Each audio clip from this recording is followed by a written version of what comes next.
வேலை இல்லாமல் விசைத்தறி தடுமாறி கொண்டிருக்கிறார்கள். ஒரு நல்ல நேரம், மழை பெஞ்சிருச்சு, தண்ணி வர ஆரம்பிச்சிருச்சு. நீர்வளத்துறை அமைச்சர் சுருக்கமாக எதையாவது பேசலாம். அது இன்றைக்கு மக்கள் மத்தியிலே ஒரு எதிர்வினையை ஏற்படுத்தி கொண்டிருக்கிறது.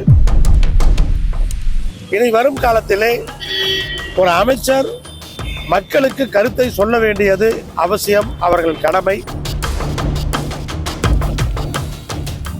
பொங்கலுக்கு கொடுக்கப்படுகிற இலவச வேட்டி சேலை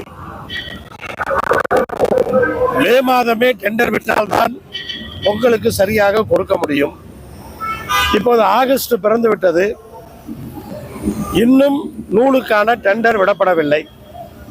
இப்போ வருமானிலே பொங்கலுக்கு வேஷ்டி சேலைகள் சரியான நேரத்திலே கொடுக்கப்படுவதற்கான வாய்ப்பே கிடையாது. இன்னும் தாமதப்படுத்தாமல் உடனடியாக நூலுக்கான டெண்டரை அரசு விட வேண்டும். விட்டால்தான் விசைத்தறி எல்லாம் பிழைக்க முடியும். இன்றைக்கு வேலை இல்லாமல் விசைத்தறி தடுமாறி கொண்டிருக்கிறார்கள். ஸோ அதற்கு வேண்டி டெண்டர் உடனே விட வேண்டும். ஒரு நல்ல நேரம், மழை பெஞ்சிருச்சு, தண்ணி வர ஆரம்பிச்சிருச்சு. பட் இருந்தாலும் நீர்வளத்துறை அமைச்சர் சுருக்கமாக எதையாவது பேசலாம். அது இன்றைக்கு மக்கள் மத்தியிலே ஒரு எதிர்வினையை ஏற்படுத்தி கொண்டிருக்கிறது. இனி வரும் காலத்திலே ஒரு அமைச்சர் மக்களுக்கு கருத்தை சொல்ல வேண்டியது அவசியம், அவர்கள் கடமை. அதை அவர்கள் செய்ய வேண்டும் என்பதுதான் எங்களுடைய நிலைப்பாடு. எதை கேட்டாலும் 2 மாதம் தான் ஆச்சுங்கிறாங்க. இன்னும் எந்த விதமான திட்டமும் செயல்படுத்தப்படவில்லை, எந்த டெண்டருமே விடப்படவில்லை. நிதிநிலை அறிக்கைக்கு பிறகுதான் அதை செய்ய போகிறார்கள்.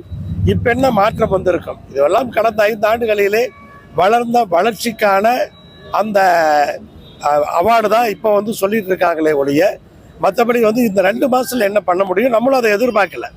இவங்க இந்தியாவிலேயே முதன்மை மாநிலமாக 2 மாதத்துலேயே அதை உருவாக்கணும் அப்படின்னு நம்ம எதிர்பார்க்கல.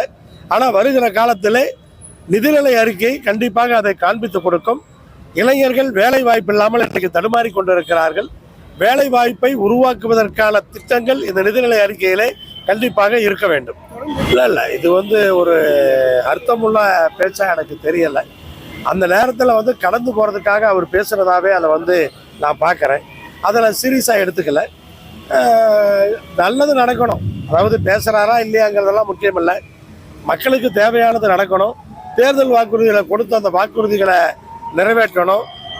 உச்சநீதிமன்றத்தில் அந்த வழக்கை ரொம்ப ஸ்ட்ராங்காக நடத்தணும். ஏன்னா நீங்கள் என்ன பேசினாலும் என்ன பேசலைனாலும் மழை பெஞ்சாதான் காவிரி ஆற்றுல தண்ணி வரப்போகுது, இல்லைன்னா கர்நாடகாவில் விட போகிறது கிடையாது.